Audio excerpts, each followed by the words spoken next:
Shalom à tous, bienvenue à notre rendez-vous hebdomadaire Lumière dominicale. Nous sommes rendus au 4e dimanche du temps de la Nicée.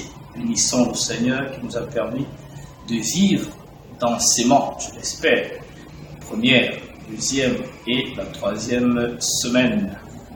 Es-tu un prophète selon le cœur de Dieu? Voilà la question qui dirige, qui oriente et soutient notre méditation d'aujourd'hui. Ce que l'on dira concernant Jérémie, concernant Paul, concernant le Christ, sont juste des moyens pour éclairer notre lanterne afin que nous répondions ou qu'on reprenne conscience de qui nous sommes.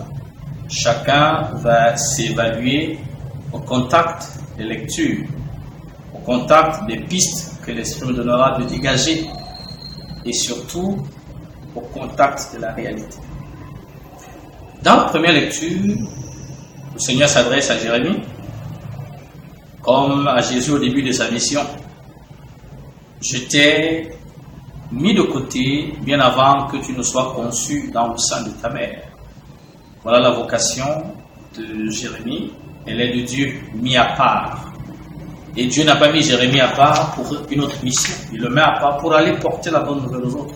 Je t'envoie vers les hommes, vers les femmes, les enfants de ton temps, pour leur parler en mon nom et jamais en ton nom. Voilà un bel indice. Les prophètes d'aujourd'hui, Dieu sait celle qu'il y en a à l'appel. Au nom de qui parle-t-il?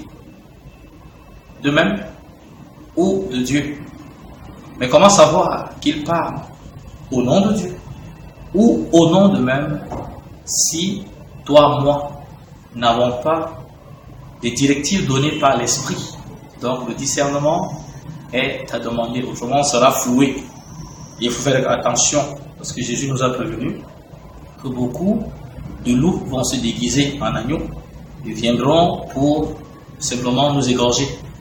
Et un très bel indice est donné dans l'évangile de Jean. Je suis le bon berger, je suis le bon pasteur. Il dit les critères qui peuvent nous aider à discerner les vrais prophètes des vendeurs d'illusions. Et nous-mêmes, n'oublions pas la question du jour. Suis-je un prophète selon le cœur de Dieu ou selon le cœur des hommes? Jérémie, on le sait, va assumer sa mission. Mais aujourd'hui, il nous est dit que Dieu l'envoie. Et il se soumet. Bonjour l'obéissant. Donc un bon prophète est d'abord celui-là qui est obéissant. Laissons Jérémie et retrouvons le psaume 70 où le psalmiste vient nous révéler aujourd'hui que le prophète ne doit jamais se sentir seul. Et quand bien même viendrait l'adversité qui un jour arrive, il nous est rappelé aujourd'hui que le Seigneur seul est notre abri, notre refuge. Il faut toujours se rappeler cela. Je n'ai de repos qu'en Dieu seul, mon salut vient de lui. Paul, au lendemain de sa conversion, nous aide aujourd'hui à détailler quelque chose qui est important. Saint Jean a affirmé que Dieu est amour. C'est le nom de notre Père. Aussi, Paul s'est donné pour mission dans la lettre d'aujourd'hui à nous éclaircir sur ce que signifie l'amour, sur ce que signifie aimer. Il y a des indices. Quand je dis que j'aime, quels sont ces indices? Morceau choisi, l'amour est patient. Dieu est patient. L'amour rend service comme Dieu. L'amour ne jalouse pas. L'amour ne fait rien d'inconvenant. L'amour ne se vante pas. Paul aura rappelé à l'une des communautés ou à des chrétiens que nous sommes de n'être ni intrigant ni vantard, de se laisser prendre par la simplicité. Oui, parce que je suis simple. Celui qui aime est simple, comme Dieu est simple.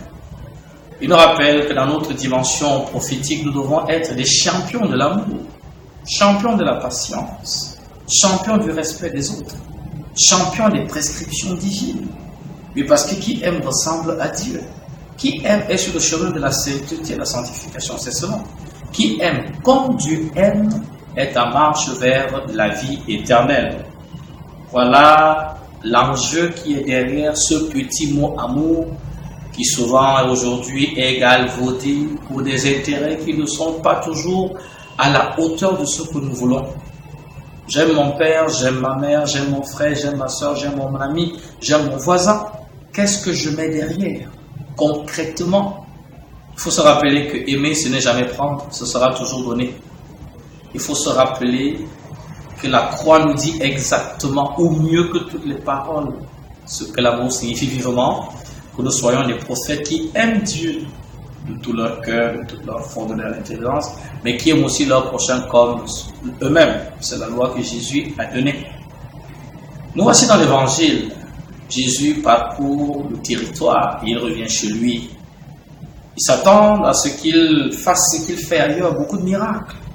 Mais ils ne sont pas disposés à recevoir la grâce qui passe.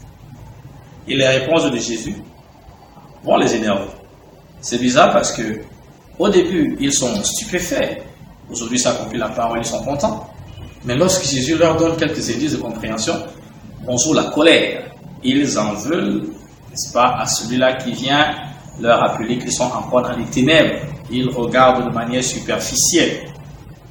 Quelques enseignements derrière cet indice, cet épisode de Jésus auprès des siens.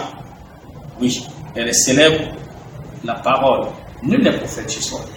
Quelqu'un avait dit que la familiarité engendre le mépris et même le désintérêt. Oui, Jésus nous rappelle que le prophète que tu es, que nous sommes, doit toujours poursuivre sa mission. C'est la mission que Dieu t'a confiée. Ni les hommes, ni les situations ne doivent devenir, n'est-ce pas, des raisons de démissionner. Jésus n'a pas démissionné, il est allé jusqu'au bout. Il nous appelle également aujourd'hui à apprendre à fixer des objectifs et à les atteindre. Il n'y a pas de vie réussie sans objectif. Se lever le matin, dormir le soir, bonjour la routine, il faut avoir des objectifs. Encore que l'unique objectif que nous avons, c'est d'aller au ciel. Il faut les atteindre. Quels sont tes objectifs comme chrétien, comme homme, comme femme, comme mari, comme célibataire, comme jeune, comme adulte, comme personne de troisième âge, comme élève, comme étudiant, comme chercheur d'emploi? C'est selon. Oui, il faut avoir des objectifs et les atteindre. Et finalement, Jésus nous apprend comment gérer les conflits, comment contourner les obstacles. Il s'est senti en face d'un obstacle, il a simplement contourné. Parce que nous savons, comme prophète, contourner les obstacles. On doit poursuivre la mission. Toi, père de famille, toi, mère de famille, toi, époux, toi, épouse, toi, chrétien, toi, responsable de communauté, quelle est la mission que Dieu t'a confiée? Et comment jusqu'à ce jour 2019 tu l'as géré? Que par Marie et Joseph, nous prenions conscience de qui nous sommes, des prophètes du cœur de Dieu, selon le cœur de Dieu, et que nous soyons pour le monde d'aujourd'hui des prophètes dont le monde a besoin. Ces hommes et femmes, amis de Dieu, chercheurs de Dieu, ceux qui révèlent que Dieu est présent, qui aiment sans intérêt, qui aiment simplement. Bonne semaine à chacun et retrouvons-nous la semaine prochaine s'il plaît à Dieu.